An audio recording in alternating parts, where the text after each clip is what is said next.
we have a serious pricing problem.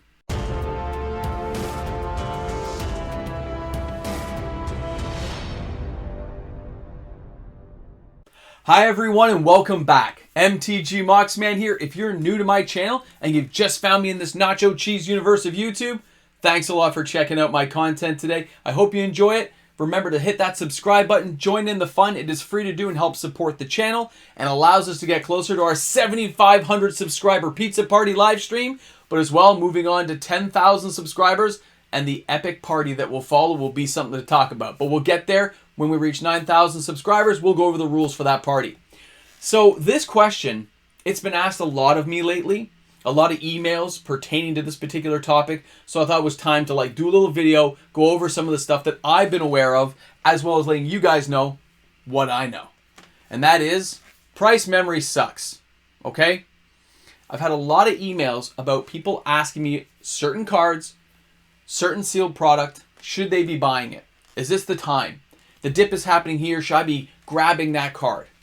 Hey Moxman, I know that you're trying to get a Gaia's Cradle. I know you want one. Is this the time to buy? Has the price kind of sunk down at a good level? Price memory can hold a lot of power over your brain and how you consider buying things. It does for me. When I look at quantity versus quality, price versus price now versus price then, all of that messes with me sometimes and makes me freeze. Like I just can't spend money, okay? It happens sometimes.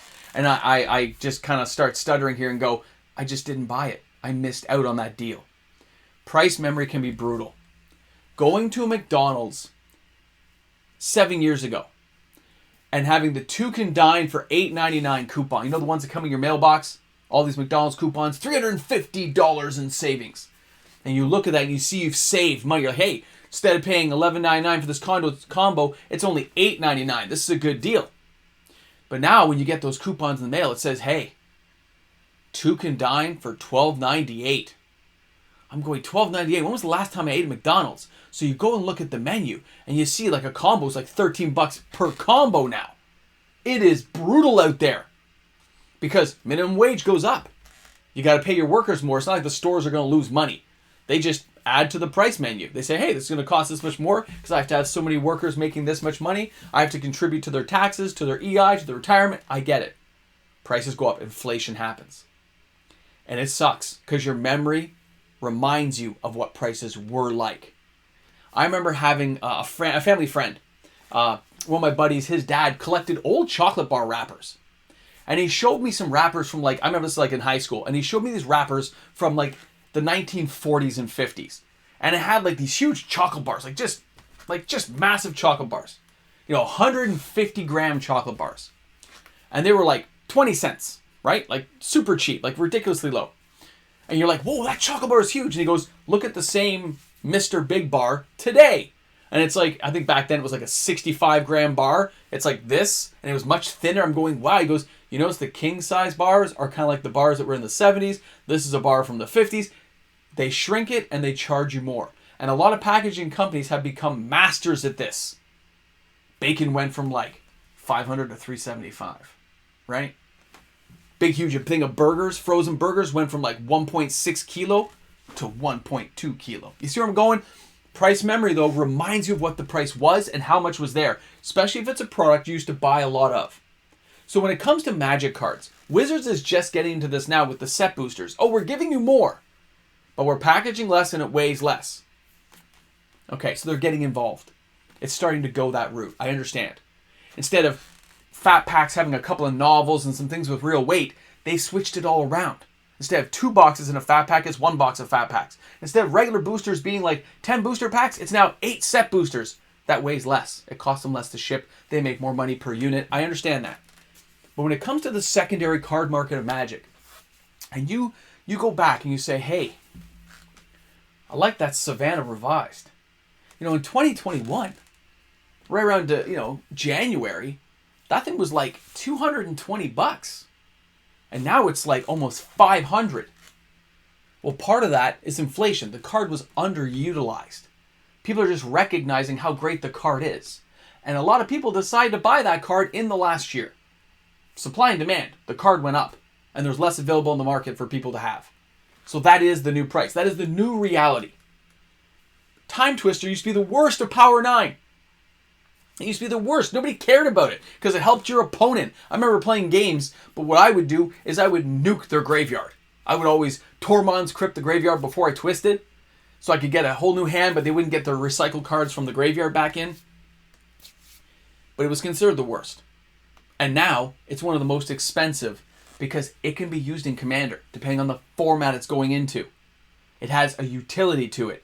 So it rose in the ranks. It's not just stuck in Vintage, Legacy, or Old School, is it? It can be used elsewhere. All of that factors in inflation, rising costs, supply and demand, capitalist environment. So when people ask me, is this the time to buy this card? When I bought Mox Diamond, I bought a near mint Mox Diamond. I saved half a year to get that card. It was $900 Canadian to get that Mox Diamond near mint. Well, near mint Mox Diamond now, Canadian's around $800. So I've lost a little bit of money, but I know I own the card, and then in the future, it's going to go up, not down. Supply and demand. I know where it's going to go because I can look at, this is where price memory helps you. You can look at all the cards down the road. I remember buying Collector Edition Power of 9. I bought all the artifacts. Okay, every artifact from Collector Edition came like this little package. The guy was breaking up his set. And I paid $212 for every artifact from the Collector Edition. For like $212, I think, plus shipping. That works out to like $5 a card, $10 a card, whatever it was. Ridiculously low. So I bought a Black Lotus Collector Edition for like $10. If you broke it down on a unit cost for each artifact. Look at how much a Collector Edition Black Lotus is now. $7,000? Look at the return. How many of those cards were destroyed for rebacks? How many get just nuked because nobody cared about them? There are high attrition rates. And yes, there are probably less people desiring those cards now. But if I took that card right now and said, hey, I'm going to put my Black Lotus up for only $3,500, tell me you wouldn't buy it because your price memory says, hey, it's a $7,000 card. If you see it at half price, somebody's going to buy it that instant. Remember that. If you ever decide to sell, you have to undercut. You want to trigger people's memories. So when people ask me, is this a card I should be buying? I let you guys know when the dips are. I recommend cards when I see them going to a certain price point, which shows it's going to be an uptick soon. So I let you know ahead of the curve. When I track all the results, I always will let you guys know to the best of my ability. But this is an entertainment channel. I'm not a financial advisor. I just hoard the cardboard in the back. I can't help you. I gotta say, it's just entertainment. You guys will decide for yourselves at home, or you'll seek out a real financial advisor who knows all about Magic the Gathering cards. There's a guy out there somewhere. He lives inside the, between the Taco Bell and the Nacho Cheese Factory. He's right there. Look at it that way and say, okay, I understand. And a lot of people do. The price memory affects you. And you will be able to make the right decision based on what you remember. Because your mind can freeze you up. People laughed at me. Laughed when I bought my Urza's Destiny sealed box for $2,000 Canadian. Who's laughing now? I didn't pay tax on it. It was just $2,000 cash from a small store. Who's laughing now? If I put that box up for $4K, you think it won't sell? It'll be gone. Right? When I bought that for $150, I had several friends laugh at me. Oh my God, you're buying Fallen Empires. So I bought a few boxes. They were really cheap. $150 is so cheap. If I put that for $300, $400, $500 right now, you telling me it wouldn't sell? Price memory will tell people, hey, that's a $1,300, $1,400 box. $500 is a deal, and you're going to buy it. But at the same time, it can reversing you, and you can say, I remember that Savannah from Revised being $200 a year ago. Why is it $500 now? I remember Gaia's Cradles in 2021 being $650. Why are they $1,000 now? Supply and demand, inflation, and costs in general. It's capitalistic. It's the way it's going to be. And it can be brutal sometimes. It can freeze even me, where I get caught up in the thing. I go, no, I'm not going to pay that. And then I look back and I go, oh, that was such a deal. I had a friend call me today, and he talked about a deal right now. And I said, oh, I'm not going to tell you guys about it because I'm going to do a video on it. But I'm like, oh, how can I say no? I know I'm trying to save for my cradle, but I could not pass up on this deal. And of course, I'll let you guys know as soon as it all comes in so you can see what I'm talking about. You have to be able to look past it. If you're trying to make money, if you're trying to build something for later, Sometimes you just gotta suck up. If it's a card you really want, the time to buy it might be now.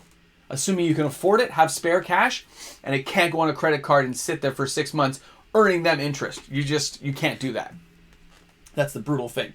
You gotta have the cash available. So always put a little bit aside for a rainy fund, so when things come along, you can afford to buy them as you need to. I like to put little bits aside in case I want to do a special prize for the patrons, in case I want to do something cool for the channel. I always put little bits aside. Right now I'm saving for a new lens for the camera. I'm saving for my Gaia's Cradle. I've got little pockets of money that I save in cash, and I'm just going to build it up to that. But the price memory can hinder you. If you look right now and you see a City of Shadows for $120, near mint, and you're like, hey, seems kind of pricey for a City of Shadows from the dark. That's like a 4 Horsemen set that was like, oh, that's the highest print run. But look back. The card used to be $20 in 2021. Look how far it's already come. You think that card isn't going to be $250? I know we talk about it on this channel, but the card's going to be $250. And from $250, it's going to go to $500. These aren't assumptions of mine. They are facts. They are going to happen because the cards drift up.